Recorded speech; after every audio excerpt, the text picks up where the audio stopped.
ಹಾಸನದಲ್ಲಿ ಜೆಡಿಎಸ್ ನಾಯಕರು ಇವತ್ತು ಅಬ್ಬರಿಸಿ ಬೊಬ್ಬಿರಿದಿದ್ದಾರೆ. 2028ರ ಚುನಾವಣೆಗೆ ಈಗಲೇ ಮುನ್ನುಡಿ ಬರೆದಿದ್ದು ಕಾಂಗ್ರೆಸ್ ಸರ್ಕಾರವನ್ನ ಕಿತ್ತೆಸೆಯೋದೇ ನಮ್ಮ ಗುರಿ ಅಂತ ಗುಡುಗಿದ್ದಾರೆ.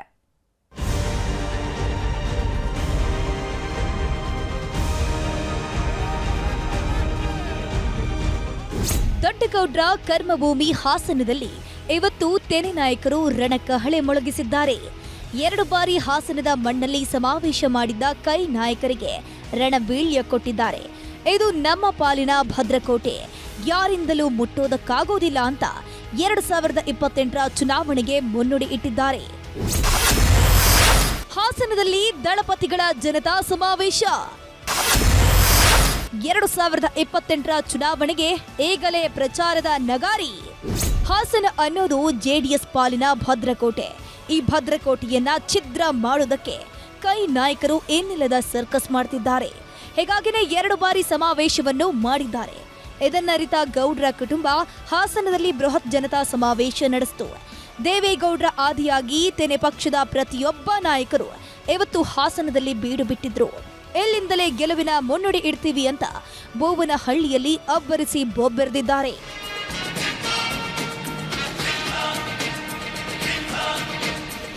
ಸಮಾವೇಶಕ್ಕೂ ಮುನ್ನ ಮಾವಿನಕೆರೆ ರಂಗನಾಥ ಸ್ವಾಮಿ ಸನ್ನಿಧಿಗೆ ಭೇಟಿ ನೀಡಿದ ದೊಡ್ಡಗೌಡ್ರ ಕುಟುಂಬ ವಿಶೇಷ ಪೂಜೆಯನ್ನು ಸಲ್ಲಿಸಿತು. ನಂತರ ಸೀದಾ ಸಮಾವೇಶದ ವೇದಿಕೆಗೆ ಆಗಮಿಸಿದ್ರು. ದೇವೇಗೌಡರು ಹಾಗೂ ಕುಮಾರಸ್ವಾಮಿ ಬರ್ತಿದ್ದಂತೆ ಜನರ ಉದ್ಗಾರ ಮುಗಿಲು ಮುಟ್ಟಿತ್ತು. ರಾಜ್ಯದ ಮೂಲೆ ಮೂಲೆಗಳಿಂದ ಬಂದಿದ್ದ 1 ಲಕ್ಷಕ್ಕೂ ಹೆಚ್ಚು ಜನ ತೆನೆ ನಾಯಕರ ಸಮಾವೇಶಕ್ಕೆ ಮತ್ತಷ್ಟು ಬಲ ತುಂಬಿದ್ರು. ಇಳಿ ವಯಸ್ಸಲ್ಲೂ ಅಬ್ಬರಿಸಿದ ದೇವೇಗೌಡರು ಕಾಂಗ್ರೆಸ್ ಪಕ್ಷವನ್ನ ಮನೆಗೆ ಕಳಿಸೋದೇ ನಮ್ಮ ಗುರಿ ಅಂತ ಗುಡುಗಿದ್ರು. ನಂತರ ಮಾತನಾಡಿದ ಕುಮಾರಸ್ವಾಮಿ, ಜೆಡಿಎಸ್ ಶಕ್ತಿ ಎಲ್ಲಿದೆ ಅಂತ ಕೇಳೋರಿಗೆ ಎಲ್ಲಿದೆ ನೋಡಿ ಅಂತ ಕೌಂಟರ್ ಮೇಲೆ ಕೌಂಟರ್ ಕೊಟ್ರು.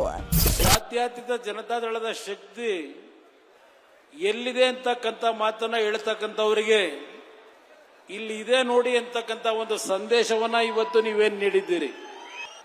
ಸನ್ಮಾನ್ಯ ದೇವೇಗೌಡರ ಒಂದು ಸಲಹೆ ಅಂತಲಾದರೂ ತಗೋತೀವಿ. ಕಳೆದ 3-4 ತಿಂಗಳಿನಿಂದ ನನ್ನ ಜಿಲ್ಲೆ ಹಾಸನದಲ್ಲಿ ಒಂದು ಸಭೆಯನ್ನ ಮಾಡಲೇಬೇಕು ಅಂತ ಹೇಳಿ ನಮ್ಮಗಳ ಜೊತೆಯಲ್ಲಿ ಚರ್ಚೆ ಮಾಡಿದಂಥದ್ದನ್ನ ಈಗ ಸ್ಮರಿಸ್ಕೊಳ್ಳಿಕ್ಕೆ ಬಯಸ್ತಾ ಇದ್ದೇನೆ. ಒಟ್ನಲ್ಲಿ ಹಾಸನದಲ್ಲಿ ತೆನೆ ನಾಯಕರ ಕಹಳೆ ಮೊಳಗಿದೆ. ಮುಂದಿನ ವಿಧಾನಸಭಾ ಚುನಾವಣೆಗೆ ಇನ್ನೂ 2.5 ವರ್ಷ ಬಾಕಿ ಇದೆ. ಆದ್ರೆ ಈಗಲೇ ದಳಪತಿಗಳು ಕಾರ್ಯಕರ್ತರನ್ನ ಹುರಿಗೊಳಿಸುತ್ತಿದ್ದಾರೆ. ಕೃಷ್ಣ ಬೀಡು, ನ್ಯೂಸ್ 18 ಹಾಸನ.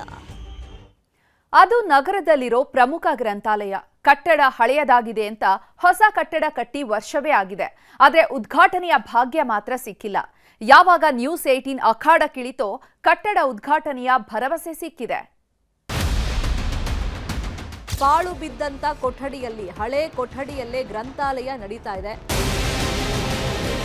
ಇದಕ್ಕೆ ಪರ್ಯಾಯವಾಗಿ ಹೊಸ ಗ್ರಂಥಾಲಯದ ಕಟ್ಟಡ ಮಾಡಿದ್ದಾರೆ. ಆದ್ರೆ ಉದ್ಘಾಟನೆ ಭಾಗ್ಯ ಸಿಕ್ಕಿಲ್ಲ.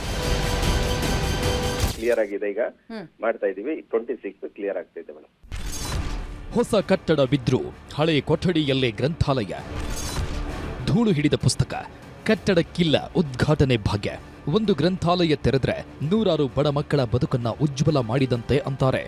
ಯಾಕಂದ್ರೆ ಬಡ ವಿದ್ಯಾರ್ಥಿಗಳಿಗೆ ಸಾವಿರಾರು ರೂಪಾಯಿ ದುಡ್ಡು ಕೊಟ್ಟು ಪುಸ್ತಕ ಕೊಳ್ಳೋ ಶಕ್ತಿ ಇರಲ್ಲ. ಹೀಗಾಗಿ ಸ್ಪರ್ಧಾತ್ಮಕ ಪರೀಕ್ಷೆಗಳಿಗೆ ತಯಾರಿ ನಡೆಸುವ ಅದೆಷ್ಟೋ ಮಂದಿ ಗ್ರಂಥಾಲಯವನ್ನೇ ನಂಬಿಕೊಂಡಿರ್ತಾರೆ. ಹೀಗಾಗಿ ಸರ್ಕಾರ ಕೂಡ ಗ್ರಂಥಾಲಯಗಳಿಗೆ ಕೋಟ್ಯಾಂತರ ರೂಪಾಯಿ ಸುರಿತಿದೆ. ಆದ್ರೆ ಏನು ಬಂತು ಪ್ರಯೋಜನ? ಅಧಿಕಾರಿಗಳ ನಿರ್ಲಕ್ಷ್ಯದಿಂದ ಎಲ್ಲ ಇದ್ರೂ ಏನೂ ಇಲ್ಲದ ಪರಿಸ್ಥಿತಿ ನಿರ್ಮಾಣವಾಗಿದೆ. ಇದು ಬೆಳಗಾವಿ ಜಿಲ್ಲೆಯ ಚಿಕ್ಕೋಡಿ ಪಟ್ಟಣದ ಜಿಲ್ಲಾ ಕೇಂದ್ರ ಗ್ರಂಥಾಲಯ. ಇಲ್ಲಿರೋ ಪುಸ್ತಕಗಳೆಲ್ಲ ಧೂಳು ತಿನ್ನೋದಕ್ಕೆ ಶುರುವಾಗಿವೆ. ಕುರ್ಚಿಗಳೆಲ್ಲ ಹಾಳಾಗಿದ್ದು ಗೋಡೆಗಳು ಆಗ್ಲೋ ಈಗ್ಲೋ ಅನ್ನೋ ಪರಿಸ್ಥಿತಿಯಲ್ಲಿವೆ. ಪಾಳು ಬಿದ್ದ ಕೊಠಡಿಯಲ್ಲಿ ವಿದ್ಯಾರ್ಥಿಗಳು ಪರದಾಡ್ಕೊಂಡು ಓದ್ತಿದ್ದಾರೆ. ದುರಾದೃಷ್ಟ ಅಂದ್ರೆ ಚಿಕ್ಕೋಡಿಯಲ್ಲಿ ಹೊಸ ಗ್ರಂಥಾಲಯ ಕಟ್ಟಡ ನಿರ್ಮಾಣವಾಗಿ ವರ್ಷವೇ ಆಗಿದೆ. ಆದರೂ ಕೂಡ ಉದ್ಘಾಟನೆ ಆಗಿಲ್ಲ. ಶಾಸಕ ಗಣೇಶ್ ಹೊಕೇರಿಗೆ ಈ ಬಗ್ಗೆ ಆಸಕ್ತಿಯೇ ಇದ್ದಂತಿಲ್ಲ. ಈ ಗ್ರಂಥಾಲಯಕ್ಕೆ ಕಟ್ಟಡಕ್ಕೆ ಬೀಗವನ್ನೇ ಹಾಕಿದ್ದಾರೆ. ಯಾವುದೋ ಒಂದು BO ಕಚೇರಿಯ ಕ್ಯಾಂಪಸ್ನಲ್ಲಿ ಈ ಸಾರ್ವಜನಿಕ ಗ್ರಂಥಾಲಯವನ್ನು ನಡೆಸಿದ್ದಾರೆ. ಆದರೆ ಅಲ್ಲಿ ವಿದ್ಯಾರ್ಥಿಗಳು ಸುಸಜ್ಜಿತವಾಗಿ ಅಧ್ಯಯನವನ್ನು ಮಾಡಲಿಕ್ಕೆ ಆಗ್ತಾ ಇಲ್ಲ. ಸರ್ಕಾರದ ವೈಫಲ್ಯದ ನೀತಿಯನ್ನು ಇದು ತೋರಿಸ್ತಿದೆ. ಸಾರ್ವಜನಿಕ ಕಟ್ಟಡಕ್ಕೆ, ಸಾರ್ವಜನಿಕ ಗ್ರಂಥಾಲಯದ ಕಟ್ಟಡಕ್ಕೆ 1 ವರ್ಷದಿಂದ ಬೀಗವನ್ನು ಹಾಕಿದ್ದಾರೆ. ಯಾವುದೇ ರೀತಿಯ ವಿದ್ಯಾರ್ಥಿಗಳಿಗೆ ಅಧ್ಯಯನಕ್ಕೆ ಉಪಯೋಗ ಆಗ್ತಾ ಇಲ್ಲ. ನ್ಯೂಸ್ 18 ವರದಿ ಅಧಿಕಾರಿಗಳಿಂದ ಉದ್ಘಾಟನೆ ಅಭಯ. ಗ್ರಂಥಾಲಯ ಗೋಳಿನ ಬಗ್ಗೆ ನಿಮ್ಮ ನ್ಯೂಸ್ 18 ಕನ್ನಡ ನಮ್ಮೂರಲ್ಲಿ ನ್ಯೂಸ್ 18 ಕಾರ್ಯಕ್ರಮದ ಮೂಲಕ ವರದಿ ಪ್ರಸಾರ ಮಾಡಿತ್ತು. ಅಲ್ಲದೆ ಅಧಿಕಾರಿಗಳ ಕಣ್ತೆರೆಸುವ ಕೆಲಸವನ್ನು ಮಾಡಿತ್ತು. ಇದರಿಂದ ಅಲರ್ಟ್ ಆದ ಬೆಳಗಾವಿ ಗ್ರಂಥಾಲಯಗಳ ಉಪನಿರ್ದೇಶಕ ಕೃಷ್ಣಮೂರ್ತಿ ಇದೇ ಜನವರಿ 26ರಂದು ಗ್ರಂಥಾಲಯವನ್ನ ಉದ್ಘಾಟನೆ ಮಾಡುವುದಾಗಿ ಅಭಯ ನೀಡಿದ್ದಾರೆ.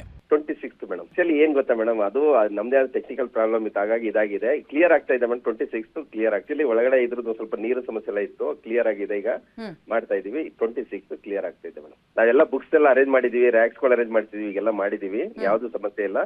ಸ್ವಲ್ಪ ಟೆಕ್ನಿಕಲ್ ಪ್ರಾಬ್ಲಮ್ ಆಗಿದ್ದು ಎಲ್ಲ ಕ್ಲಿಯರ್ ಆಗಿದೆ. MLA ಸಾಹೇಬ್ರು ಒಪ್ಕೊಂಡಿದ್ದಾರೆ, ಮಾಡ್ಕೊಡ್ತಾರೆ ಮೇಡಮ್. ಏನ್ ಸಮಸ್ಯೆ ಇಲ್ಲ. ಒಟ್ನಲ್ಲಿ ಕಳೆದೊಂದು ವರ್ಷದಿಂದ ಉದ್ಘಾಟನೆಯನ್ನೇ ಕಾಣದ ಗ್ರಂಥಾಲಯ ಕಟ್ಟಡಕ್ಕೆ ಹೊಸ ಕಳೆ ಬರೋದಕ್ಕೆ ಶುರುವಾಗಿದೆ. ಬಡ ಮಕ್ಕಳ ಓದಿಗೂ ಒಂದೊಳ್ಳೆ ಸೂರು ಸಿಗೋ ಕೆಲಸ ಆಗ್ತಿದೆ. ಈ ಮೂಲಕ ನಮ್ಮೂರಲ್ಲಿ ನ್ಯೂಸ್ 18 ಮಾಡಿದ ವರದಿಯು ಸಾರ್ಥಕವಾಗಿದೆ. ಲೋಹಿತ್ ಶಿರೋಳ, ನ್ಯೂಸ್ 18.